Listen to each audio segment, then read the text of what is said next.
Good morning, folks. Welcome back to the channel. Welcome back to St. Bernard Acres.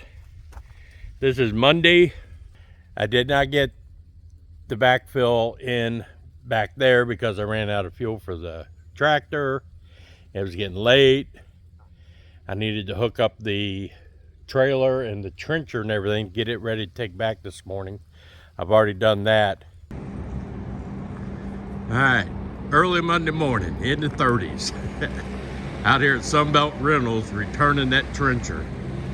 That thing is a beast, but its work is done.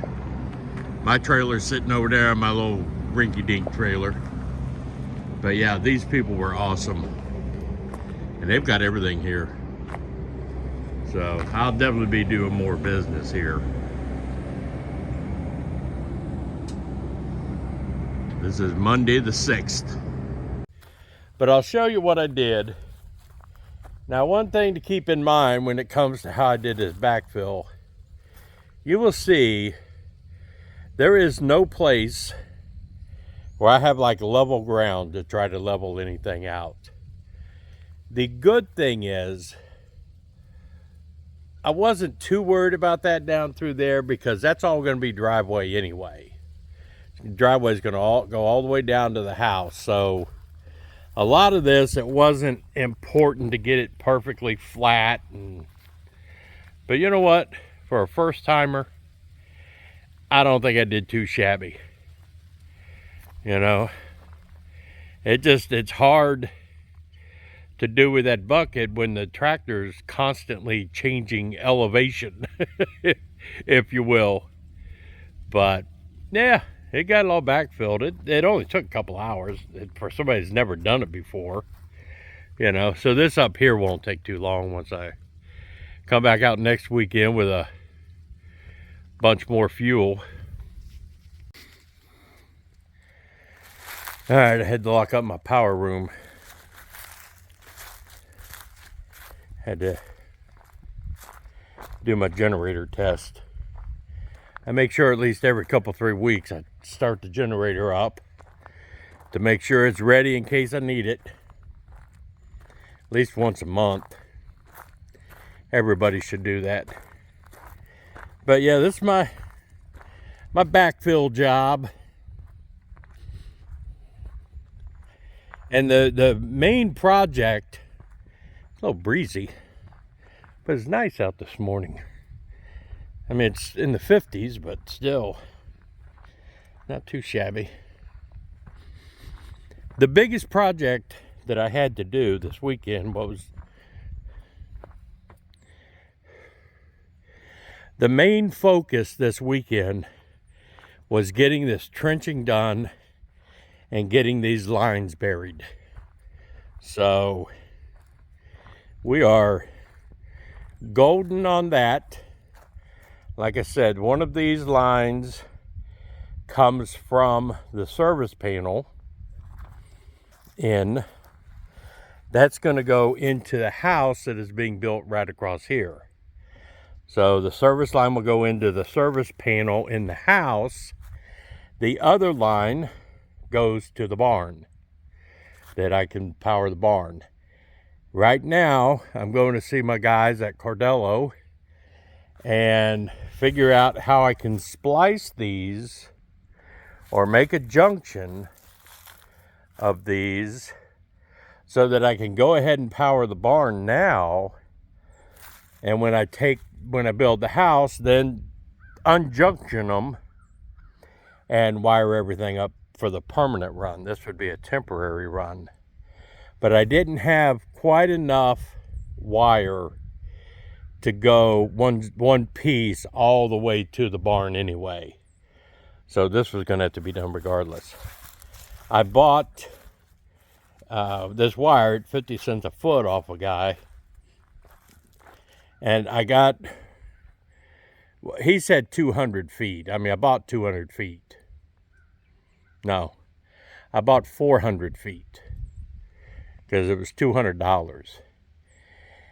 And he gave me enough from that meter all the way out there up to here is about 280 feet. And then there's another 200 feet or so of cable. So it gave me more than what I paid for. But it's used stuff from the oil fields that they temporarily run power, 100 amp power to the oil fields.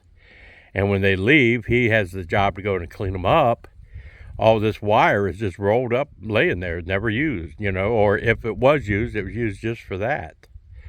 So he sells it for 50 cents a foot and splits it with his crew as a little bonus. But it's running underneath this crap over to here.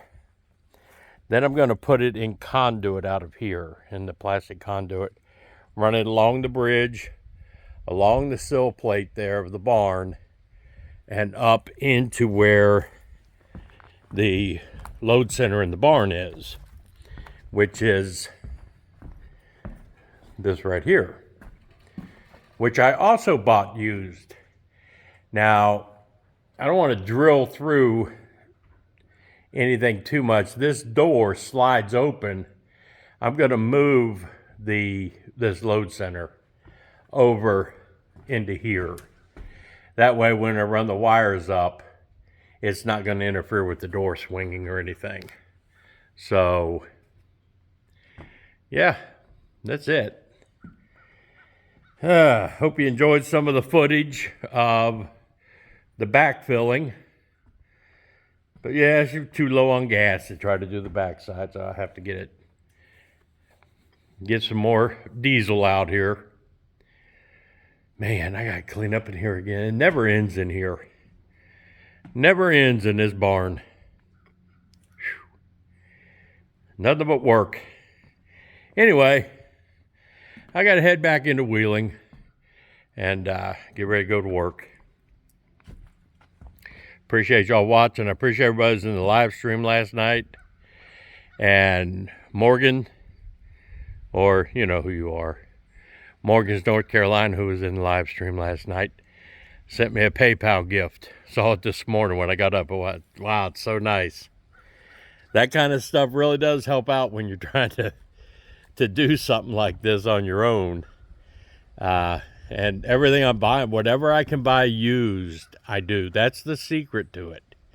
You don't have to have the brand new fancy stuff on everything. Whatever I can buy used that works, I will. It's like this wire is $2, $2.50 a foot new. I got this for 50 cents a foot. That load center in the barn there, I bought off a guy who used it during construction on his house. I paid, I think, $45 for it.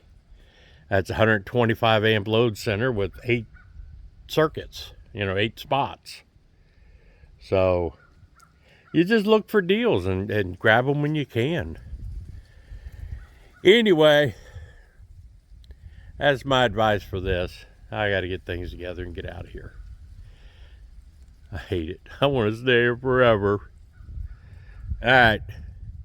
I'll try to do some more videos for you. I got some reviews I got to do this week, so you're going to see some of that. I appreciate you liking and subscribing and helping. All that helps the algorithms or whatever it is. I don't know. Everybody else says that, so I figure I should say it. I don't know what all it means, but if you got the whole community saying it, I reckon I better too. But yeah, we're rolling out here, folks. I'm out.